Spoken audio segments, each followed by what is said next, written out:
నిన్ను సాక్షిగా ఏర్పరచుకున్నాడు. అది ఎలా నిన్ను తీసుకెళ్లి లైన్లో తీసుకెళ్లి వాడుకుంటాడే కదా ఆయన చిత్తం. నువ్వైతే దేవుని ప్రణాళికలో ఉన్నావు, దేవుని ఏర్పాట్లో నువ్వు ఉన్నావు, నువ్వు ప్రభువుకి సాక్షిగా ఉన్నావు. ఆయన నిన్ను సాక్షిగా ఏర్పరచుకున్నాడమ్మా, ఆయన నిన్ను సాక్షిగా ఏర్పరచుకున్నాడు.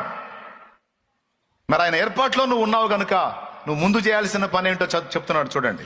గనుక నీవు తడువు చేయుట ఎందుకు? గనుక అంటే ఇలా ఏర్పాట్లో నువ్వు ఉన్నావు గనుక, ప్రభు సాక్షిగా నిన్ను పిలిచి ఉన్నాడు గనుక, ఆయన పని నువ్వు చేయాలి గనుక, ఆయన పరిచారకుడిగా పరిచారకురాలిగా నువ్వు ఉండాలి గనుక, ఆయన సేవ నువ్వు చేయాలి గనుక నీవు తడవ చేయట ఎందుకు? లేచి ఆయన నామమును బట్టి ప్రార్థన చేసి బాప్తిస్మం పొంది నీ పాపములను కడిగి వేసుకునమని చెప్పెను. అద్దుగో, బాప్తిస్మం పొంది పాపములను కడిగి వేసుకుని చెప్పండి. బాప్తిస్మం పొంది పాపములను, బాప్తిస్మం పొంది పాపములను కడిగేసుకోవాలంటే ఏం పొందాలి? ఒకవేళ పొందకపోతే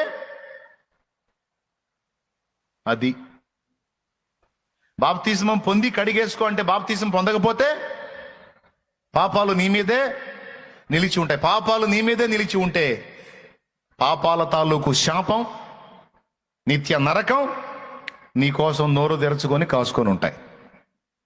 వాటి నుంచి విడుదల పొందాలంటే, పాపం తాలూకు వచ్చే శాపం నుంచి విడుదల పొందాలన్నా, దానికి వచ్చేటువంటి నరకం నుంచి నువ్వు తప్పించుకోవాలన్నా ముందు చేయాల్సిన పని ఏంటో తెలుసా? మారు మనసు పొంది ప్రభు నామమును బట్టి ప్రార్థన చేసి పాప క్షమాపణ నిమిత్తం, అంటే పాపాలు కడగబడిన నిమిత్తం బాప్తిస్మం తప్పనిసరిగా ప్రతి ఒక్కరూ పొంది ఉండాలి. ఇంత చెప్పినా కూడా నేను పొందను, నాకు అవసరం